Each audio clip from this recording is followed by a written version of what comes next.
Last night, on my orders, America's armed forces began strikes against ISIL targets in Syria. Today, the American people give thanks for the extraordinary service of our men and women in uniform, including the pilots who flew these missions with the courage and professionalism that we've come to expect from the finest military that the world's ever known. Earlier this month, I outlined for the American people our strategy to confront the threat posed by the terrorist group known as ISIL.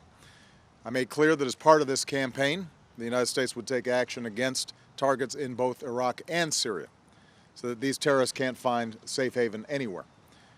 I also made clear that America would act as part of a broad coalition, and that's exactly what we've done.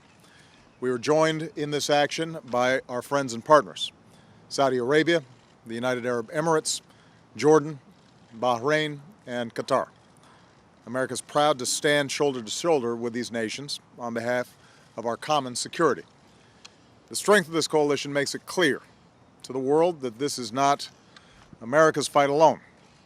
Above all, the people and governments of the Middle East are rejecting ISIL and standing up for the peace and security that the people of the region and the world deserve. Meanwhile, we will move forward with our plan, supported by bipartisan majorities in Congress, to ramp up our effort to train and equip the Syrian opposition, who are the best counterweight to ISIL and the Assad regime.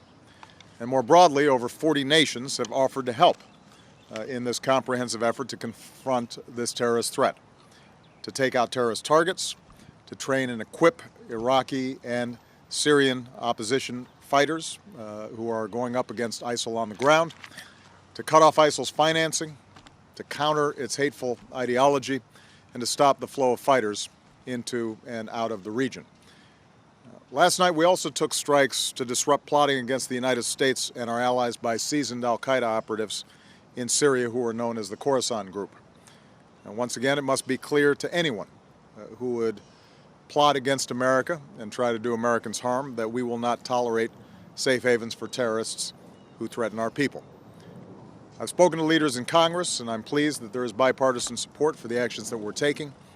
America is always stronger when we stand united, and that unity sends a powerful message to the world that we will do what's necessary to defend our country. Over the next several days, I will have the opportunity to meet with Prime Minister Abadi of Iraq and with friends and allies at the United Nations to continue to building support for the coalition that is confronting this serious threat to our peace and security. The overall effort will take time. There will be challenges ahead, but we're going to do what's necessary to take the fight to this terrorist group for the security of the country and the region and for the entire world. Thanks. God bless our troops. God bless America.